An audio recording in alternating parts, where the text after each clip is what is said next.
Cloud computing. Cloud শব্দের অর্থ হলো মেঘ, তাই অনেকেই মনে করে ক্লাউড কম্পিউটিং মেঘের সাহায্যে ডেটা স্টোর করার পদ্ধতি, কিন্তু এটা সম্পূর্ণই ভুল।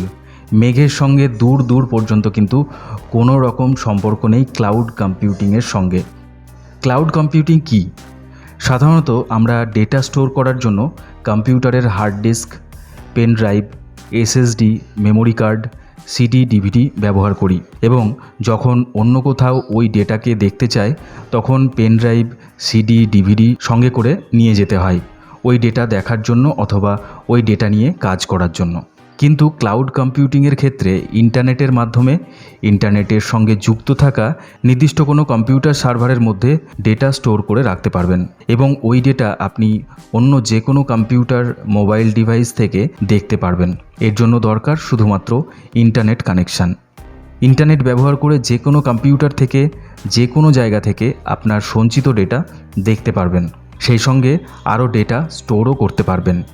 এটির জন্য শুধু দরকার ইন্টারনেট কানেকশান এবং ওই ইন্টারনেট কানেকশানের মাধ্যমে ইন্টারনেটের সঙ্গে যুক্ত কম্পিউটারে ডেটা স্টোর করতে পারবেন এবং ওই ডেটা দেখতেও পারবেন। ওই ডেটা স্টোর করার জন্য আপনি যেই কম্পিউটারই ব্যবহার করবেন ওই কম্পিউটারের স্টোরেজ ব্যবহার না করেই কিন্তু আপনি ডেটা স্টোর করতে পারবেন। এর ফলে যে কোনো জায়গা থেকেই আপনি আপনার ডেটাটি অ্যাক্সেস করতে পারবেন। ক্লাউড কম্পিউটিংয়ের ব্যবহার 1 নম্বর হচ্ছে স্টোরেজ হিসেবে ব্যবহার।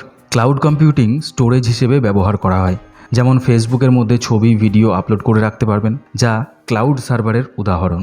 গুগল ড্রাইভে ডেটা আপলোড করে রাখতে পারবেন, গুগল ফটোতে ফটো আপলোড করে রাখতে পারবেন স্টোরেজ হিসেবে এবং যে কোনো জায়গা থেকে সেগুলোকে ব্যবহারও করতে পারবেন। হার্ডওয়্যার হিসেবে এর ব্যবহার। অনেকেই মনে করেন ক্লাউড কম্পিউটিং শুধুমাত্র ডেটা স্টোর করার জন্য।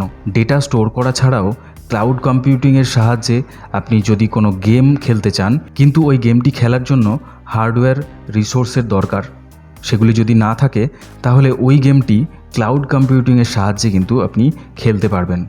শুধু আপনার কম্পিউটারে ইন্টারনেট কানেকশান ফাস্ট হতে হবে। বাকি গেমের প্রসেসিং যা কিছু হবে সেগুলি ক্লাউড কম্পিউটিংয়ের সার্ভার করবে এবং আপনি শুধুমাত্র গেমটি কন্ট্রোল করবেন ইন্টারনেটের মাধ্যমে। Software service. এর অর্থ হলো আপনার কাছে কোনো সফটওয়্যার নেই, কিন্তু ওই সফটওয়্যারটি ব্যবহার করতে চান, তাহলে ক্লাউড কম্পিউটিংয়ের মধ্যে থাকা ওই সফটওয়্যারটি যে কোনো কম্পিউটারে ব্যবহার করতে পারবেন। উদাহরণ হিসেবে ধরুন আপনার কম্পিউটারে ফটোশপ নেই, কিন্তু ফটোশপ ব্যবহার করতে চান, তাহলে ক্লাউড সার্ভারে থাকা ওই ফটোশপ ব্যবহার করতে পারবেন। অর্থাৎ কম্পিউটারে কোনো সফটওয়্যার ইনস্টল না করেই আমরা ক্লাউড থেকে সেই সফটওয়্যারটিকে ব্যবহার করি। ক্লাউড কম্পিউটিং কত প্রকারের হয়? ক্লাউড কম্পিউটিং 4 প্রকারের হয়: public cloud, private cloud, hybrid cloud এবং community cloud. Public cloud. Public ক্লাউডের অর্থ হলো এখানে যে কেউ ডেটা দেখতে পারবে, অর্থাৎ ক্লাউডে যে ডেটা রাখা রয়েছে সেই ডেটা পাবলিকালি সবাই ইউজ করতে পারবে, সেটাই হলো পাবলিক ক্লাউড। Private cloud. এখানে যদি কেউ ডেটা রাখে সেটা শুধুমাত্র সেই দেখতে পাবে, যেমন গুগল ড্রাইভ, গুগল ফটো। এখানে যদি আপনার কোনো ডেটা রাখা থাকে তাহলে ওটা আপনি নিজের ইমেল আইডি দিয়েই লগ ইন করলে তবেই দেখতে পাবেন, সেটা হলো প্রাইভেট ক্লাউড। Hybrid cloud. হাইব্রিডের অর্থ হলো এখানে কিছু কিছু ডেটা পাবলিক, কিছু ডেটা প্রাইভেট। যেমন ফেসবুকে আপনি কোনো ফটো আপলোড করলে সেটি সবাই দেখতে পায়, কিছু ফটো আপনি প্রাইভেট করেও রাখতে পারবেন। তো এটাই হলো হাইব্রিড ক্লাউডের উদাহরণ। Community cloud. এটি কোনো নির্দিষ্ট কমিউনিটির ওয়েবসাইট, যেমন স্কুল কলেজের সবাই ব্যবহার করতে পারবে এরকম কোনো ক্লাউড সিস্টেম, যেখানে ওই স্কুলের সবাই ব্যবহার করতে পারবে। ক্লাউড কম্পিউটিংয়ের সুবিধা: কম ইনফ্রাস্ট্রাকচারের প্রয়োজন, অর্থাৎ আপনি যদি কোনো কোম্পানি শুরু করেন তাহলে সমস্ত ডেটা স্টোর করার জন্য আলাদা করে ডেটা স্টোরের জন্য আলাদা কোনো ইনফ্রাস্ট্রাকচারের প্রয়োজন নেই। ক্লাউড কম্পিউটিংয়ের মাধ্যমে ডেটা স্টোর করে রাখতে পারবেন। কম হার্ডওয়্যারের প্রয়োজন। যদি আপনি কোনো গেম কিংবা ভারী কোনো সফটওয়্যার চালাতে চান এর জন্য হাই কনফিগারেশন কম্পিউটারের প্রয়োজন হয়, কিন্তু আপনার যদি হাই কনফিগারেশন কম্পিউটার নাও থাকে তাহলে ইন্টারনেটের মাধ্যমে ক্লাউড কম্পিউটিংয়ের দ্বারা গেম খেলতে পারবেন। সফটওয়্যার সমাধান। যদি আপনার কোনো সফটওয়্যার দরকার হয় এবং আপনার কম্পিউটারে সেটি নাও থাকে তাহলেও ক্লাউড কম্পিউটিংয়ের দ্বারা সফটওয়্যারটি ব্যবহার করতে পারবেন। ডেটা স্টোরেজ করে রাখতে পারবেন এবং যে কোনো জায়গা থেকে ওই ডেটা অ্যাক্সেস করতে পারবেন। তবে বেশি স্টোরেজের ক্ষেত্রে আপনাকে সেক্ষেত্রে পারচেস করতে হতে পারে। সহজেই স্টোরেজের পরিমাণ কমাতে ও বাড়াতে পারবেন, অর্থাৎ যদি বেশি স্টোরেজের প্রয়োজন হয় তাহলে সেটি বাড়াতে পারবেন এবং যদি কম স্টোরেজের প্রয়োজন হয় তাহলে সেটিকে কমাতে পারবেন। এর জন্য আপনাকে আলাদা করে হার্ড ডিস্ক কিনতে হবে না।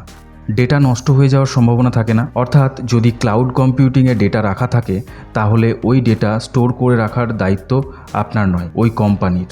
এমনকি ওই ডেটা সেন্টারে আগুন লেগে গেলেও কোম্পানির দায়িত্ব আপনার ডেটা সুরক্ষিত রাখার। তাই ডেটা কিন্তু সুরক্ষিত, কারণ কোম্পানি অনেক আলাদা আলাদা জায়গাতে আপনার ডেটার ব্যাকআপ রাখে। ক্লাউড কম্পিউটিংয়ের অসুবিধা: নির্ভরতা। এতে ক্লাউড কম্পিউটিং কোম্পানির ওপর নির্ভর করে থাকেন। তাই ক্লাউড কম্পিউটিং কোম্পানি তাদের প্যাকেজের দাম বৃদ্ধি করে থাকলে সেক্ষেত্রে আপনাকে ওই দামটি কিন্তু দিতে হবে। এছাড়াও কোম্পানি যদি কোনো সময় নিয়ম পরিবর্তন করে তাহলে সেটাও কিন্তু আপনাকে মেনে নিতে হবে। সিকিউরিটি: এতে সমস্ত ডেটা আপনি কোম্পানির সার্ভারে রাখছেন, তাই যদি ওই কোম্পানি আপনার ডেটা অন্য কোনোভাবে ব্যবহার করতে চায় তাহলে কিন্তু ব্যবহার করতে পারবে। তাই সিকিউরিটির সমস্যা কিন্তু রয়েছে।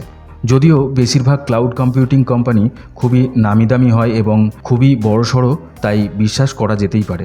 কয়েকটি বিশ্বস্ত ক্লাউড কম্পিউটিংয়ের সংস্থার নাম: মাইক্রোসফট, গুগল, ফেসবুক, অ্যামাজন। এছাড়াও বিভিন্ন কোম্পানি এর ক্লাউড কম্পিউটিং পরিষেবা রয়েছে। ভিডিওটি কেমন লাগলো অবশ্যই কমেন্ট করে জানাবেন। আর আপনি যদি আমার চ্যানেলটিকে এখনও সাবস্ক্রাইব না করে থাকেন তাহলে অবশ্যই সাবস্ক্রাইব করুন এবং পাশে থাকা বেল আইকনটিতে ক্লিক করে নোটিফিকেশান অল করে রাখুন।